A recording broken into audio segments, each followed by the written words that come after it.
This is episode 5 of the 10 and 2 Medita tutorial level, and this time we're going to be using some anti-triggers, sinks, creating a secret, using ghost blocks, using some more special geometry tools, the pole, the parallel bar, and a timed switch puzzle. In the last lesson we created this little room behind the door, and we want to expand the size of this room. So make sure we're in the room and go to the crop feature. Let's make the room go forward a bit more. I want to make it another 12 or so blocks long. If it's slightly different to that, it's no big deal. And then 2 blocks wide. What this is going to be is an underwater tunnel. You might need to do some adjustments. So let's pull down the ceiling. And what I'd like to do is create a kind of U shape. And then we're going to add a little underwater puzzle known as a sink. There are actually lots of underwater puzzles that you can create, and especially in 10, there are loads of extra things that you can do that you couldn't do in classic Tomb Raider. Check out an underwater puzzles tutorial for more information about that. So using some skills that we've already learned, let's create a slope down. These are about 2 clicks each. It doesn't matter entirely as long as you've got a slope. And what I want to do here, after about 3 blocks or so, is pull this down and then on the other side create a slope going back up. For the rest of it, let's keep the slope going. We want to make the ceiling more or less follow the direction of the room, so let's pull down the ceiling and angle it as well. Just play with it as much as you like. The exact dimensions don't matter too much. The end of the room will flatten the ceiling because we want to create a portal here a bit later on. So go down to transform, flatten ceiling. The idea here then is to create a secret room and activate an actual secret. You might be familiar with those from classic Tomb Raider. Our plan is to create a water current, but if the player swims against the current backwards, they can access a little room down here. So let's create that room, select the wall, portal digger, and create a new room about that length. That one's 6 clicks, and just bring down the ceiling so it's about 2 clicks height, so it's a little crack in the wall that Lara has to swim through. You might be familiar with currents from classic Tomb Raider levels if you've seen the fan where Lara is drawn towards it and the player has to try and fight against it. These are created by sinks. In this room we're going to add 2 of them, and I'll explain why. Go up to the top and you'll see this tornado type symbol, add sink. Add one couple of squares away from where we just built the little room at the bottom. Push it towards the middle of the room and keep it on the floor. Then we want to add another sink right at the end of the room. Push it towards the middle, raise it up about halfway. The reason we've got 2 is because we want to make them 2 different strengths. This first one is going to have a lower strength, so Lara can just about swim against the current backwards if she wants to. But this one, the strength is going to be too strong. So once Lara gets too far, she's missed the secret and can't go back. Let's set the strength of the first one. So highlight it and click O. We'll set this to 7. It takes a bit of trial and error to work out how strong a current is. For example, when Lara swims horizontally, she can swim a bit faster than she can when she's at an angle.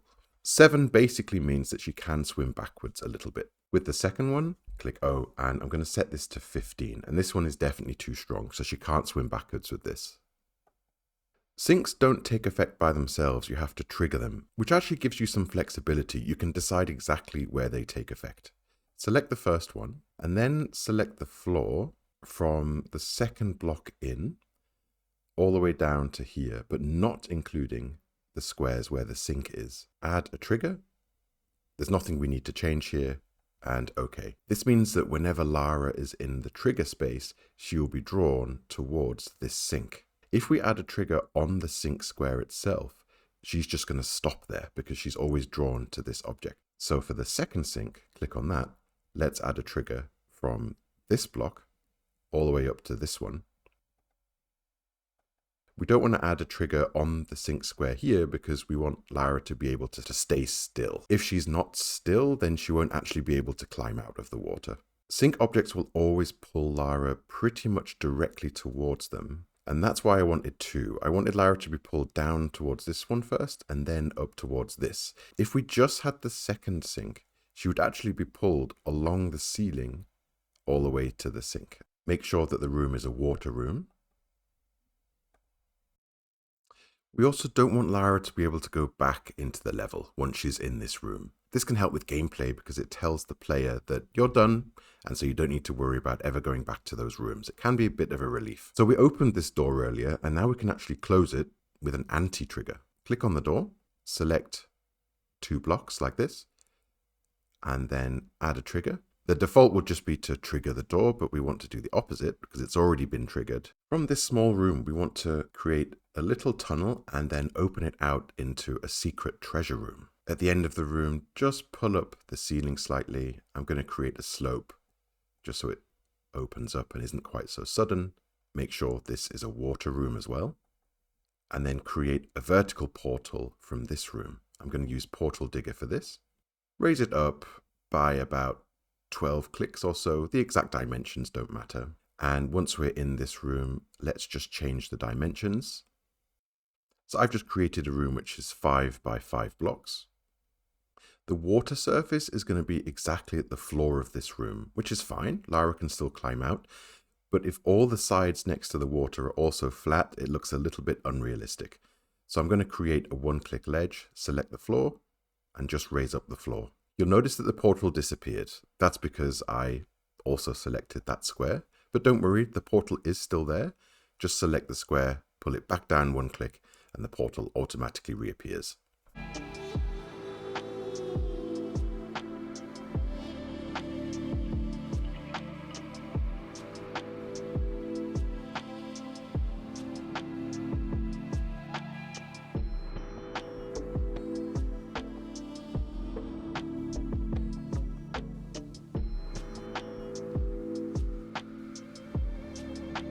With this room, I've created a very small but cool looking temple room. So I've raised up a platform and then created a slope that Lara can climb up, or she can just climb up the side here.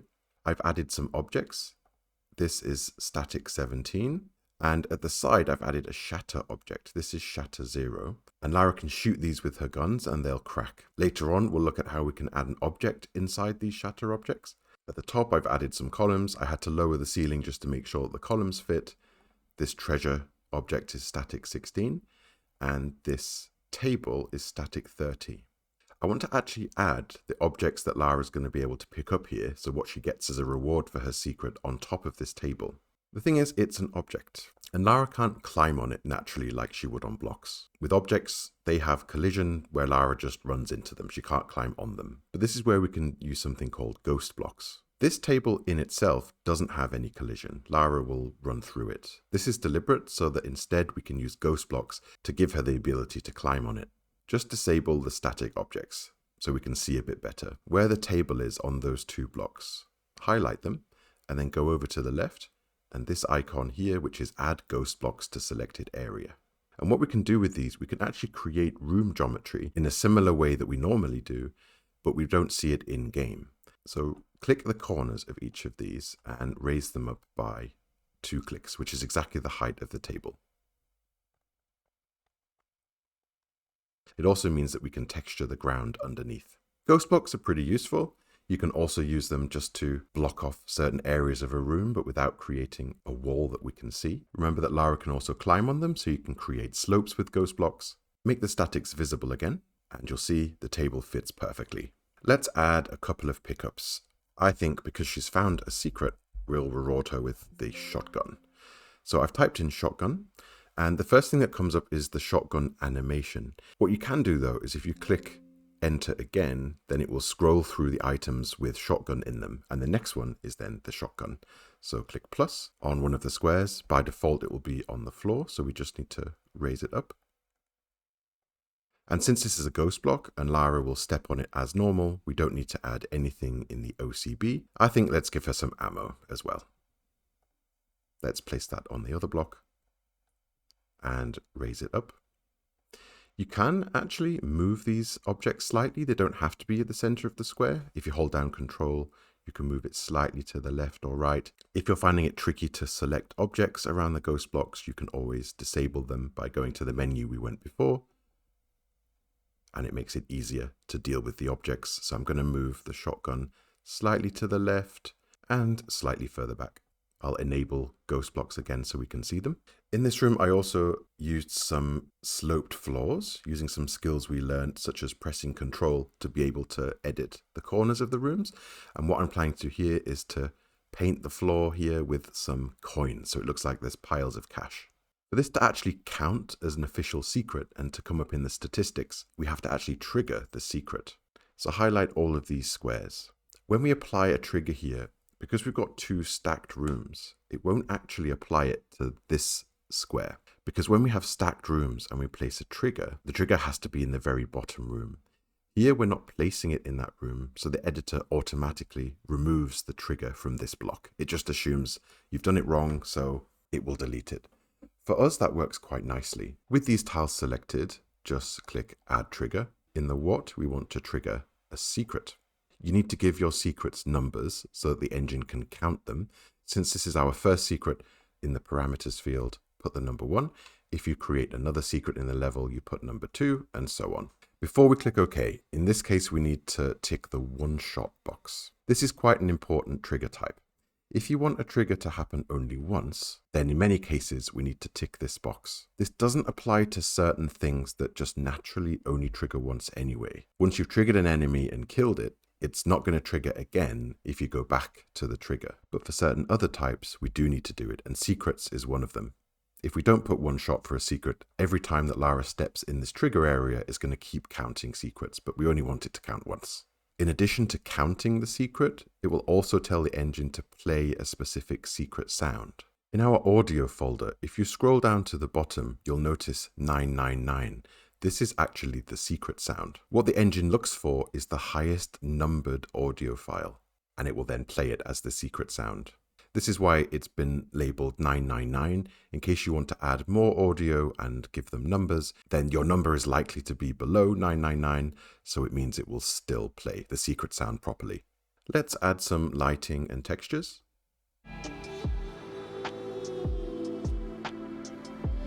The treasure textures are down here at the bottom of the file.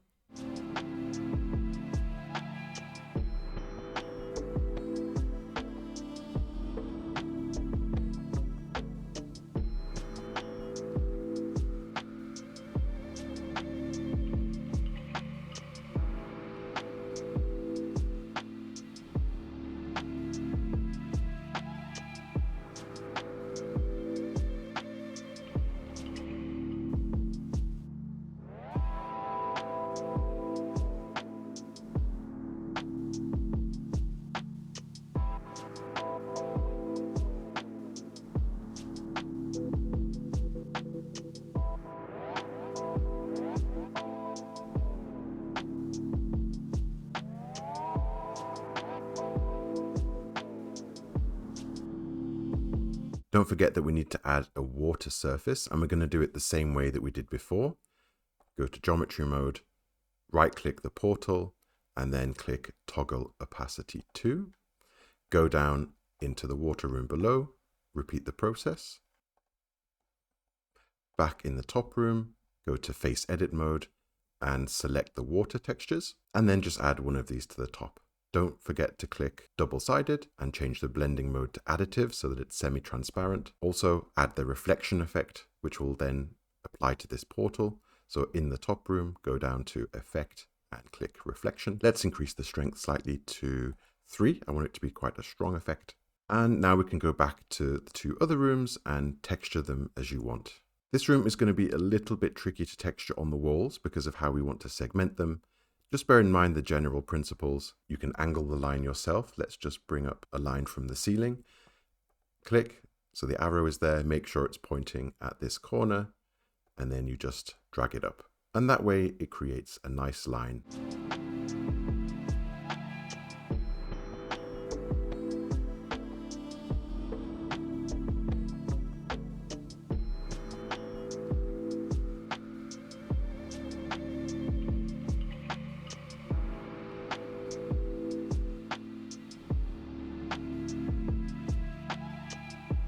retexture the rooms, don't forget to deselect double-sided and bring this blending mode back to normal. I just made the mistake of not doing that.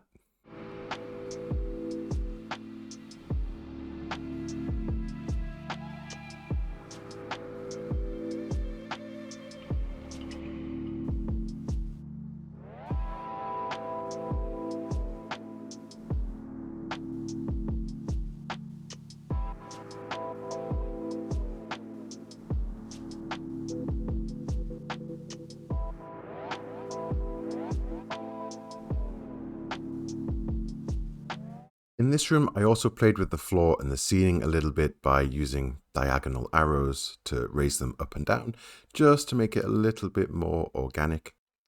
Adding music can really create a sense of progression, and since Lara's entered a new area here, we have to think about her mood. Maybe she's a little bit intrigued, a little bit scared, and so I think track 40 fits nicely.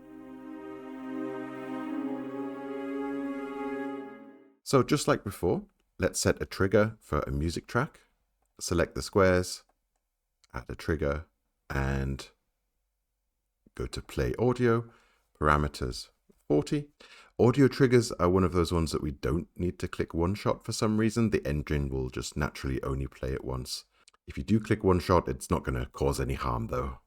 Let's create another room, and with this one we want to create a timed switch puzzle and also use a couple of new interactable objects. Select the portal digger, and upwards. I've dragged it up so it's around about 12 clicks tall. Resize the room. I'm going to add 1 to the left of the portal, and then 4 to the right, and 4 forwards.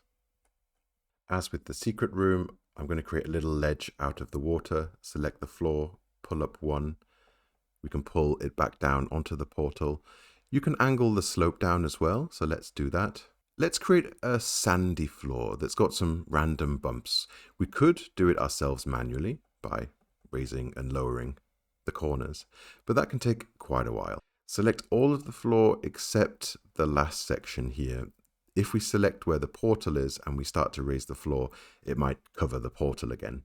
If we go to transform, you've got lots of options. We're going to use smooth random floor up, which is Control, Alt, and A. Click it and you'll notice what it does. If you're happy with it, leave it as it is. You can play around it a little bit more. If you want to keep doing it, the shortcut is quite useful. I'm fine with it for now, personally. Let's create a bit of drama for Lara, and we'll add another enemy. And for this, we're going to use the small scorpion. Type in scorpion into the object list. Let's add 1 to the left, 1 to the right, and 1 there, and 1 there. That way she's quite ambushed by scorpions. We want to make sure that they're triggered not out of thin air again, so we need to trigger them before she sees them. Let's go back into the water room. I'm going to select the 2 squares at the bottom and then trigger each of the scorpions one by one. Go back into this room. I think the ceiling is slightly high. I'm just going to lower it by a couple of clicks. What we want to make sure here is that the floor to the ceiling is at least 8 clicks high. The reason is we're going to create some ledges and we don't want Lara to be able to just jump up to the ledges. She's going to need to use a different object for that. Here the floor is at 9 and the ceiling is at 20. 9 is here near the water, so 1 click up is then 10. So it's about 10 clicks tall between here and here. Because we're going to create ledges, we want to create a stacked room. So create a new portal and a new room on top. Go into that room. We'll just raise the ceiling a bit. It's about 8 clicks at the moment. And let's create some ledges. We're going to raise the floor to do this, but we have to delete the portal first. So right click in the 2D map on the floor portal, hit delete. Towards the right side of the room, just raise these 3. And then on the other side, raise all of them. The block in the middle, let's raise it by another 4. Just so that Lara has to do a bit of jumping and platforming. And we can create the portal again. Select the floor and create the portal. So the plan is that Lara has to come down to this corner. She's going to climb up a pole. She will then jump onto this platform. She'll use a parallel bar, swing over to this side, and then activate the switch. But this switch is going to be timed, and so she has to jump back this direction quickly enough because there'll be a door here that will close if she's not fast enough. Before we add the objects, let's do something with the ceiling. Before we went the long way round with our ceilings, this time we're going to make it nice and easy. In geometry mode, below drag, there are some options here in terms of shaping the rooms. It's worth experimenting with these, see what you like. For us, I'm going to create a half pipe. So just select it and then click and hold the ceiling and just pull it up until it looks right. So in just a matter of seconds, you've created a really nice ceiling. To add the pole, go into the bottom room in this corner and let's type in pole, and it comes up with pole rope. What this is a vertical pole that Lara can shimmy up and down. Add it to the square. You'll notice that the top pops out into the top room. That's not necessarily a problem in this case, but with objects it can be sometimes. In game, if we place an object in a room and it juts out into a different room, sometimes the object can disappear randomly. That's because of where the camera is. The game will only render the rooms that the camera is looking at. And so if it's only rendering this top room, but the object is actually in the bottom room, the object might momentarily disappear. To prevent that issue here, select the object and lower it so that the top of the pole is exactly at where the rim of the room is. Go into the top room and we'll add another pole. You can stack them on top of each other and we'll raise this one so that the bottom is at the bottom of the room. After Lara jumps on this ledge, she'll need to jump across here onto a parallel bar, swing around, and then jump on there. Go to the Objects menu and just type in PAR. That's enough for us to bring up the object, parallel bars. Just add it, pull it into the room, rotate it so it's at the right angle. This is a bit low. She's not going to be able to swing up here, so we're going to add it higher. You can put this wherever you like. You can drag it across a little bit and she will always grab the pole. It makes sense in this case to put it exactly in the middle because she's going to be using both sides of it. Parallel bars are one of those objects that you can change the behavior of if you change the OCB setting. So click on the object, click O. What we can do with this, we can determine exactly how many blocks Lara can jump from each side. And so we need 3 digits for that. I'm going to type in here 303.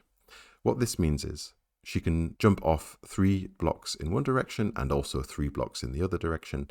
The 0 in a way stands for the parallel bar itself. Before we add the switch, we just want to create a new room off the side where the door is going to be. Let's put it in the middle of this ledge, select the wall, portal digger, and just create it. Pull down the ceiling so it's 4 clicks high. And then we're going to add a door type 3. As before, add it to the portal. Back in this other room, in the corner, type in switch, and we're going to add a switch type 1. Pull it round. Just so you're aware, switch type 1 doesn't mean a particular switch type, it just means switch slot 1. You can actually put different types of switches in different slots and they'll still do what you want. This one is the classic switch where Lara has to pull it down. The problem is though it sticks out of the wall, and if we put some brick textures here, it's going to look a little bit odd. To solve that, you could add a texture which has a slot on it, which makes it look more realistic. This one actually has an object counterpart, which is in static 18 slot. Bring it round and then pull it up just so that the switch is in the right place just here. And just like before, we want to create a special trigger with a switch. So click on the switch, then the square underneath, add a trigger. It's automatically set to switch trigger, which is the main trigger which will affect everything else on the square. If we leave it as it is, then when we pull the switch, the door will open and it will stay open. But we're creating a timed door puzzle here. And this is where the timer field is useful. We want the door to stay open for a number of seconds and then shut again. So if Lara isn't fast enough, she has to come back to the switch and try again. It can be hard to estimate how long it will take Lara to jump, so this is where level testing is important and you can always adjust later. For now, I'm just going to put 9, which means 9 seconds, and click OK. We just want to add the door. Texture and light the rooms as you see fit. Again here, I've added textures to the water portal, and I've also added the reflection effect to this bottom room, so that it appears around the edge of the water. In 10, you can actually create a shadow for Lara, and this is really nice if you've got quite a strong light source. I've added a flame emitter, which will create quite a strong light source itself, But in order for there to be a shadow from Lara, we actually have to use light. The lights that can create these shadows on Lara are the point lights and spotlights. So for this, I'm going to select a point light and make sure I'm in lighting mode and just bring it up to where the source is. And in order to create this shadow, we need to tick this box here, shadow. How it works exactly is the shadow is generated by the inside sphere, so this green one. So I'm going to expand it a fair amount. The strength of the shadow depends on the intensity setting. The thing is, if you set the intensity too high without adjusting the color very much, the light could just be too bright. It's a flame, so it's going to be kind of a orangey yellow light. I'm going to reduce its brightness quite a bit in this setting here, and then increase the intensity. If you want, you could go back to other flame emitters we've got in the level and add these kind of lights where the shadow is ticked. It just depends what you want to do. Let's test our level out and see if it works how we want it to. We can move Lara as we did in the previous lesson to the start of this room. I'm going to click on the square in front of this grate, right click, and then move Lara.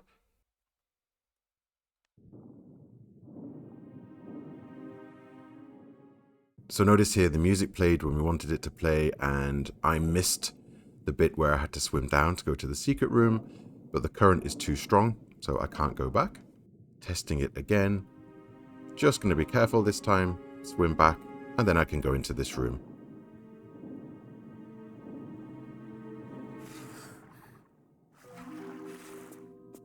Notice that as soon as we stepped on the trigger, that the secret sound played. Using the ghost blocks, we can climb on top of this table. We can smash these vases. Nothing comes out yet, but we'll set that up in a later lesson.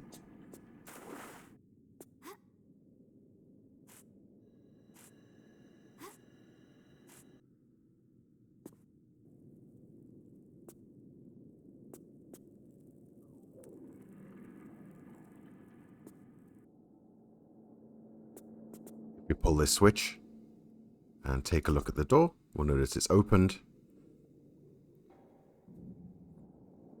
After 9 seconds, it will close and the switch will reset.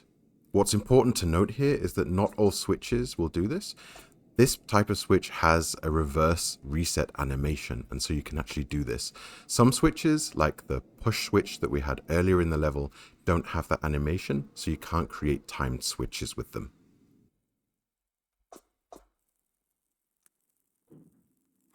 Alright, so the time is clearly too short. Probably going to add another 5 seconds to that. So let's go back to the switch trigger. We can click on the square. We can go to the switch, double click, change the timer field to 14. So 14 seconds, click OK, and that will fix the issue. So what did we do in this lesson? Well, we learned how to anti-trigger something. We added sinks to create current in a water room, created secrets, used ghost blocks for some invisible geometry, created a timed switch puzzle, added a light where Lara's shadow is enabled, used some extra geometry tools like the half-pipe ceiling, and added a pole and parallel bars. Still to come, Lara grapples with a rope bridge over some deadly lava. She tries to pass some flame traps, gets to grips with some pushables, keys, and even fights a mummy.